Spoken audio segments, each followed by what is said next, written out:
जुस्सा संगत कर कर मोया रूह चो ना अकलापे निकले। जद धरती दा साज मैं छोया तारों तार स्यापे निकले।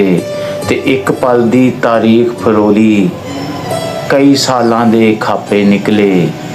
ते रात दी रानी वाले घर चों अंत बेरी दे छापे निकले। लो जी, मैं हाँ तुहाडा अपना नवीद अंजम ਤੇ ਤੁਸੀਂ ਵੇਖ ਰਹੇ ਹੋ YouTube ਚੈਨਲ ਪੰਜਾਬੀ ਮੈਗਜ਼ੀਨ। ਤੁਸੀਂ ਇਹਨੂੰ ਸਬਸਕ੍ਰਾਈਬ ਵੀ ਕਰ ਸਕਦੇ ਹੋ ਤਾਂ ਕਿ ਆਉਣ ਵਾਲੇ ਪ੍ਰੋਗਰਾਮ ਤੁਹਾਡੇ ਤੱਕ ਛੇਤੀ ਪਹੁੰਚ ਸਕਣ। ਹਯਾਤੀ ਦੀ ਰੰਗੀਨੀ ਨਾਲ ਸਾਡਾ ਰਿਸ਼ਤਾ ਬੜਾ ਅਹਿਮ ਹੈ। ਇਸ ਗੱਲ ਤੋਂ ਅਸੀਂ ਭੱਜ ਨਹੀਂ ਸਕਦੇ। ਸਿਰਫ ਇਹਦੇ ਵਿੱਚ ਗਹਿਰਾਈ ਲਿਆਉਣ ਦੀ ਲੋੜ ਹੈ ਕਿ ਅਸੀਂ ਕੀ ਸੋਚਨੇ ਆ, ਕੀ ਕਰਨੇ ਆ ਜਾਂ ਕੀ ਕੁਛ ਕਰਨ ਜੋਗੇ ਆ।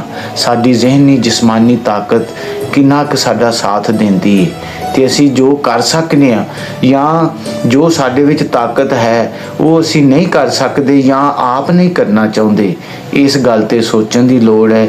ਅਗਰ ਅਸੀਂ ਕੋਈ ਚੀਜ਼ ਨੂੰ, ਕਿਸੇ ਕੰਮ ਨੂੰ ਬੜੇ ਬਖੂਬੀ ਅੱਛੇ ਤਰੀਕੇ ਨਾਲ ਪੋਜ਼ਿਟਿਵਿਟੀ ਨੂੰ ਮੱਦੇ ਨਜ਼ਰ ਰੱਖਦਿਆਂ ਹੋਇਆਂ ਅਗਰ ਅਸੀਂ ਉਹ ਕੰਮ ਕਰ ਸਕਨੇ ਆ ਜਾਂ ਫਿਰ ਅਸੀਂ ਜਾਣ ਬੁੱਝ ਕੇ ਉਹ ਕੰਮ ਨਹੀਂ ਕਰਦੇ ਤੇ ਫਿਰ ਇਹ ਸਾਡੀ ਜ਼ਿੰਦਗੀ ਤੇ ਸਾਡੀ ਹੋਂਦ ਤੇ ਇੱਕ ਸਵਾਲੀਆ ਨਿਸ਼ਾਨ ਹੈ।